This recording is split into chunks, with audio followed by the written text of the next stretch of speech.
नमस्कार दोस्तों, स्वागत है आप सभी का कौटिल्य सत्य एजुकेशन में। मैं हूं सत्येंद्र कुमार। दोस्तों आज है 31 अक्टूबर 2020 और आज मैं आप सभी को बताऊंगा 30 अक्टूबर से लेकर 31 अक्टूबर की मोस्ट इंपोर्टेंट करंट अफेयर्स के क्वेश्चन। साथ ही दोस्तों सभी क्वेश्चंस के मुख्य पॉइंट्स को बताए जाएंगे ताकि आप सभी को अच्छे से करंट अफेयर्स के क्वेश्चंस और उसके आंसर क्लियर हो जाए। ध्यान दीजिएगा दोस्तों, काफी इंपॉर्टेंट वीडियो है तो वीडियो को अंत तक जरूर देखिएगा। और दोस्तों अगर आप चैनल पे नए हैं तो चैनल को सब्सक्राइब कीजिए और बेल आइकन को प्रेस कीजिए। बेल आइकन प्रेस करने से ये होगा कि जब भी हम वीडियोस को अपलोड करेंगे आपके पास नोटिफिकेशन के साथ आपको अपडेट मिलता रहेगा। साथ ही दोस्तों ध्यान दीजिएगा, अगर आप चैनल के टेलीग्राम पेज को ज्वाइन नहीं किए हैं तो चैनल के टेलीग्राम पेज को ज्वाइन कर लीजिए। लिंक आप सभी को डिस्क्रिप्शन बॉक्स में मिल जाएगा। उस लिंक को क्लिक करके आप लोग टेलीग्राम पेज को ज्वाइन कर लीजिए। वहां पे दोस्तों आप सभी को डेली करंट अफेयर्स के पीडीएफ फाइल प्रोवाइड करा दिया जाता है ताकि आप लोग अपने लिए नोट्स बना सकें। और दोस्तों ध्यान दीजिएगा, वीडियो के अंत में आप सभी से एक प्रश्न पूछा जाएगा, उस प्रश्न का उत्तर आप हमें कमेंट बॉक्स में जरूर दीजिएगा। तो चलिए दोस्तों स्टार्ट करते हैं आज के मोस्ट इंपोर्टेंट करंट अफेयर्स के क्वेश्चन स्टार्ट करने से पहले दोस्तों हम सबसे पहले आज का थॉट्स देखेंगे, अनमोल वचन को देखेंगे। ध्यान से सुनिएगा। अब्दुल कलाम जी क्या कहते हैं कि we should not give up and we should not allow the problem to defect us. फिर से, we should not give up and we should not allow the problem to defect us. इसका यही अर्थ होगा दोस्तों कि हमें हार नहीं माननी चाहिए और हमें समस्याओं को खुद को हारने नहीं देना चाहिए। अब आप अपने जिंदगी को ले लो, ठीक है, कि आप जब कोई भी काम करते हो अगर उसमें प्रॉब्लम आता है तो आप उसका क्या निकालते हो? सॉल्यूशन निकालते हो। जब आप पढ़ाई करते हो, मैथ बनाते हो तो उस क्वेश्चन को सॉल्व करते हो ना, उसी प्रकार से आपका जीवन भी है। आपके जीवन में डिफेक्ट आएंगे, समस्याएं आएंगे, उस समस्याओं को आपको झेलना है, उसको अच्छे से सॉल्यूशन निकालना है और आपको आगे बढ़ते रहना है। ठीक है, तो चलिए स्टार्ट करते हैं आज के करंट अफेयर्स के क्वेश्चन। शेयर कर दीजिए अपने दोस्तों के पास और अभी तक आपने वीडियो को लाइक नहीं किया है ना तो लाइक कर दीजिए। चलिए प्रश्न 1, ध्यान दीजिएगा। संयुक्त राष्ट्र की 75वीं वर्षगांठ पर किस देश ने स्मारक डाक टिकट जारी किया? तो राइट आंसर होगा option B. Option B is right answer, Bharat ने जारी किया। तो चलिए इस क्वेश्चन के मुख्य पॉइंट को समझते हैं। सरकार ने शुक्रवार को संयुक्त राष्ट्र की 75वीं वर्षगांठ पर एक स्मारक डाक टिकट जारी किया। इस समारोह में विदेशी मंत्री एस जयशंकर विदेशी मंत्री मुख्य अतिथि थे। एस जयशंकर क्या थे? विदेश मंत्री के मुख्य अतिथि थे। संयुक्त राष्ट्र के संस्थापक सदस्य के रूप में भारत ने संयुक्त राष्ट्र के आदर्शों को दिल और आत्मा के साथ निवेश किया। ध्यान दीजिएगा कि संयुक्त राष्ट्र चार्टर के सिद्धांतों के कॉर्फटिंग के शांति बनाए रखने में सबसे आगे है। ठीक है, उन्होंने कहा कि स्मारक डाक टिकट। ठीक है, चलिए इसी के साथ अगला प्रश्न देखेंगे। प्रश्न नंबर 2 कि भारत ऊर्जा मंच के चौथे संस्करण का उद्घाटन किसने किया? तो राइट आंसर होगा option A. Option A is right answer, Narendra Modi ji ने किया। तो चलिए इस क्वेश्चन के मुख्य पॉइंट को समझते हैं। ध्यान दीजिएगा कि पीएम नरेंद्र मोदी ने हिस मार्केट द्वारा आयोजित क्रिक वीक द्वारा 4th इंडिया एनर्जी फोरम का उद्घाटन किया। इस संस्करण का विषय भारत का ऊर्जा भविष्य एक विश्व परिवर्तन है। क्या है इसका विषय? थीम क्या है? कि भारत का ऊर्जा भविष्य एवं विश्व परिवर्तन है। ठीक है, भारत घरेलू विमान के मामले में तीसरा सबसे बड़ा और सबसे तेजी से विकसित होने वाला विमानन बाजार है और भारतीय वाहक अपने बड़े आकार 600 से लेकर 1200 तक कब तक पूरा करने वाले हैं? तो 2024 तक बढ़ाने का अनुमान लगा रहे हैं। ठीक है, क्लियर है दोस्तों। प्रश्न 3 कि एसबीआई कार्ड ने किस संगठन के साथ बहुउद्देशीय स्मार्ट कार्ड लॉन्च किया? ठीक है, तो राइट आंसर होगा option C. Option C is right answer, DMRC ने लॉन्च किया स्मार्ट। ध्यान दीजिएगा कि एसबीआई कार्ड ने बहुउद्देशीय स्मार्ट कार्ड लॉन्च किया तो डीएमआरसी ने लॉन्च किया। तो चलिए इस क्वेश्चन के मुख्य पॉइंट को समझते हैं। ध्यान दीजिएगा, डीएमआरसी यानी कि दिल्ली मेट्रो रेल कॉर्पोरेशन के साथ मिलकर एसबीआई कार्ड ने संपर्क रहित बहुउद्देशीय कार्ड लॉन्च किया जो क्रेडिट कार्ड और मेट्रो स्मार्ट कार्ड के रूप में कार्य कर सकता है। ध्यान दीजिएगा कि credit card Delhi metro, SBI card Delhi metro पर नियमित यात्रियों के लिए बनाया गया है। ठीक है, क्लियर है। अगला प्रश्न देखते हैं। प्रश्न नंबर 4 किस राज्य के मुख्यमंत्री ने सुमंगल और छात्रवृत्ति वेब पोर्टल लॉन्च किया? तो राइट आंसर होगा option D. Option D is right answer, Odisha. चलिए इस क्वेश्चन के मुख्य पॉइंट को समझते हैं। ओडिशा के मुख्यमंत्री नवीन पटनायक ने स्टेट ओडिशा राज्य छात्रवृत्ति पोर्टल और एल सुमंगल पोर्टल नाम से 2 वेब पोर्टल लॉन्च किए हैं।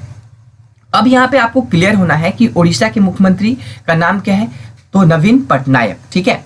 तो पूर्व पोर्टल राज्य के पात्र छात्रों को सहज और पारदर्शी तरीके से छात्रवृत्ति लाभ प्राप्त करने में मदद करने के लिए है। ध्यान दीजिएगा, जबकि बाद वाला व्यक्ति अंतर जाति विवाह प्रोत्साहन का लाभ उठाने में लोगों की मदद करने के लिए भी है। क्लियर है दोस्तों। अगला प्रश्न देखते हैं, प्रश्न नंबर 5। प्रश्न 5 देखेंगे कि फरवरी तक कौन सा देश FATF ग्रे सूची में बना रहेगा? तो चलिए इसका आंसर हो जाएगा आपका option B. Option B is right answer, Pakistan. तो चलिए इस क्वेश्चन के मुख्य पॉइंट को समझते हैं। ध्यान दीजिएगा कि वैश्विक वित्तीय कार्यवाही कार्यबल यानी कि FATF ने पाकिस्तान को ग्रे सूची में बनाए रखा है और इसे आंतरिक वित्त पोषण से संबंधित 6 बिंदुओं पर कार्रवाई करने के लिए कहा है। कितने बिंदुओं पर? तो 6 बिंदुओं पर, ठीक है, 6 बिंदुओं पर। वैश्विक वित्तीय कार्रवाई कार्यबल FATF ने पाकिस्तान को ग्रे सूची में बनाए रखा है और इस आंतरिक वित्त पोषण से संबंधित 6 बिंदुओं पर कार्रवाई करने को कहा है। ठीक है दोस्तों, चलिए क्लियर है। अगला प्रश्न देखते हैं, प्रश्न नंबर 6। काफी इंपॉर्टेंट प्रश्न है दोस्तों, तो प्लीज वीडियो को स्किप नहीं कीजिएगा। अगर आप वीडियो को स्किप करते हैं तो क्वेश्चन को स्किप करते हैं।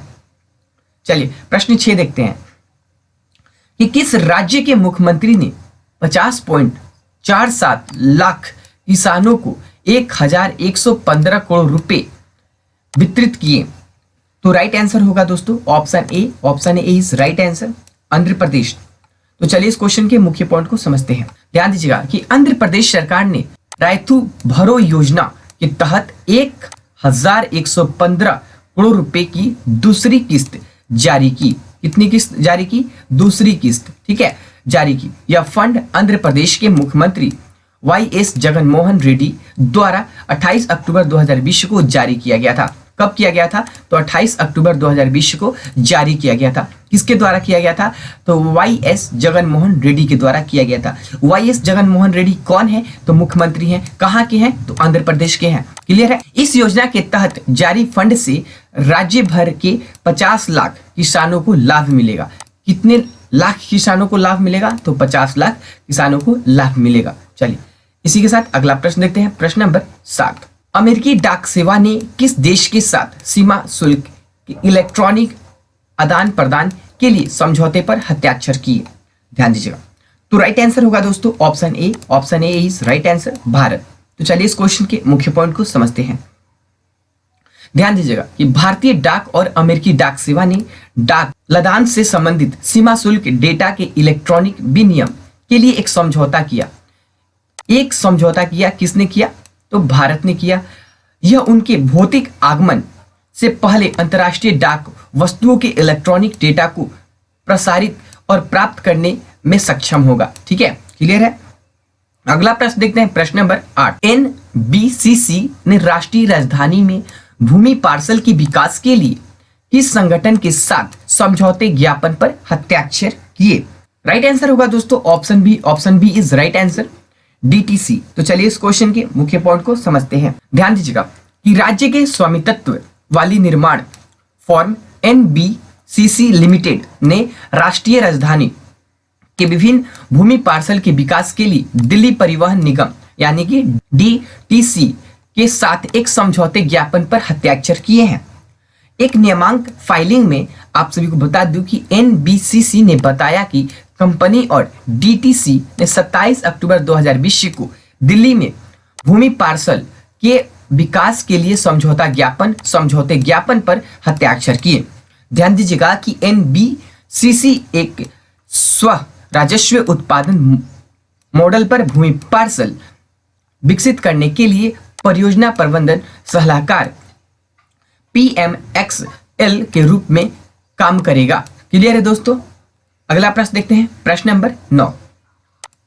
ध्यान दीजिएगा कि कोविड-19 के बीच जलवायु परिवर्तन से लड़ने के प्रयासों के लिए इस संगठन ने संयुक्त राष्ट्र पुरस्कार जीता।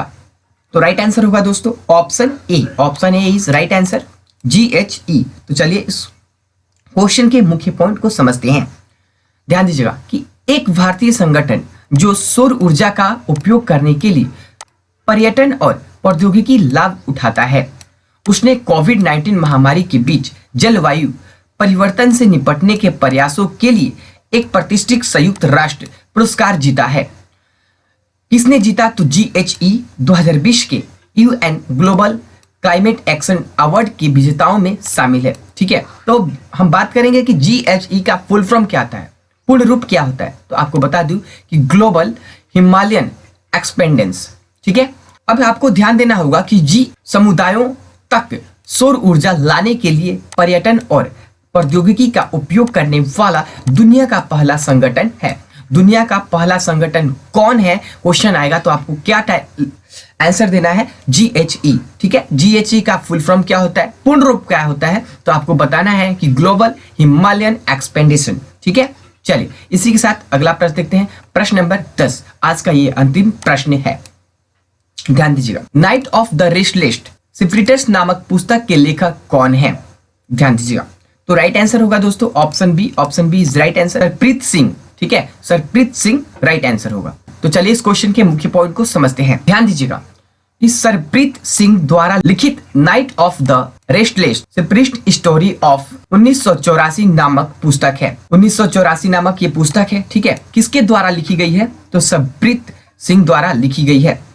अब इस पुस्तक में लेखक सरप्रीत सिंह ने 1984 के सिख नरसंहार को याद किया है। यह पुस्तक वास्तविक घटनाओं का एक काल्पनिक संस्करण है जिसमें सिर्फ 8 अध्याय शामिल है। कितने अध्याय शामिल है? तो 8 अध्याय शामिल है। ध्यान दीजिएगा, यह दिखाता है 1984 के कई जीवन और सीखों के प्रभाव के माध्यम से घटनाओं। ध्यान दीजिएगा कि पुस्तक के पेंगुइन प्रकाशन द्वारा प्रकाशित किया गया है। इस पुस्तक को किसके द्वारा प्रकाशित किया गया है? तो आप बताइएगा, पेंगुइन द्वारा प्रकाशित किया गया है। चलिए दोस्तों, तो कल का अंतिम प्रश्न मैंने आपसे क्वेश्चन किया था, उसमें कमेंट बॉक्स में काफी लोगों का आंसर भी आया था।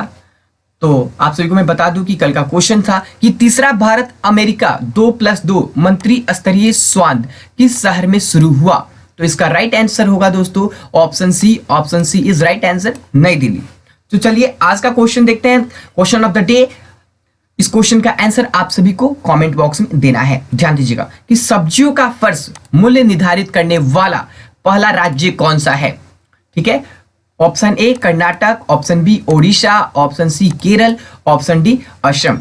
राइट आंसर, इस 4 ऑप्शन में से आपको राइट आंसर देना है कमेंट बॉक्स में। आप कमेंट बॉक्स में जरूर आंसर दीजिए और आप सभी अच्छे से अपना नोट्स बनाइए पीडीएफ फाइल के द्वारा। ध्यान दीजिएगा, पीडीएफ फाइल कहाँ मिलेगा, कैसे मिलेगा, मैंने आप सभी को बता दिया। 31 अक्टूबर 2020 का मोस्ट इंपॉर्टेंट करंट अफेयर्स के क्वेश्चंस आप सभी को मुख्य पॉइंट्स के साथ बताया गया। यह वीडियो आप सभी को कैसा लगा आप हमें कमेंट बॉक्स में जरूर बताइएगा। साथ ही दोस्तों आप सभी से कहना चाहूंगा कि अगर आप वीडियो के प्रति कोई भी सुझाव आपको देना हो तो आप हमें जरूर दीजिए कमेंट बॉक्स में। और वीडियो को अभी तक आपने लाइक नहीं किया है तो लाइक कीजिए और अपने दोस्तों के पास शेयर जरूर कर दीजिएगा। साथ ही दोस्तों आप सभी को ध्यान में रखना है कि पीडीएफ फाइल आप सभी को टेलीग्राम पेज पे मिल जाएगा। आप सभी को टेलीग्राम का लिंक डिस्क्रिप्शन बॉक्स में दिया हुआ है, उस लिंक को क्लिक करके आप लोग टेलीग्राम को ज्वाइन कर लीजिए। वहां पे आप सभी को डेली पीडीएफ फाइल प्रोवाइड करा दिया जाता है, आप वहां से पीडीएफ फाइल ले सकते हैं। ध्यान दीजिएगा। और दोस्तों अंत में यही कहना चाहूंगा कि अगर आपने अभी तक चैनल को सब्सक्राइब नहीं किया है तो सब्सक्राइब कीजिए और बेल आइकन को जरूर प्रेस कीजिएगा। बेल आइकन प्रेस करने से ये होगा कि जब भी हम वीडियोस को अपलोड करेंगे आपके पास नोटिफिकेशन के साथ आपको अपडेट मिलता रहेगा। अगले वीडियो में मिलते हैं। नमस्कार।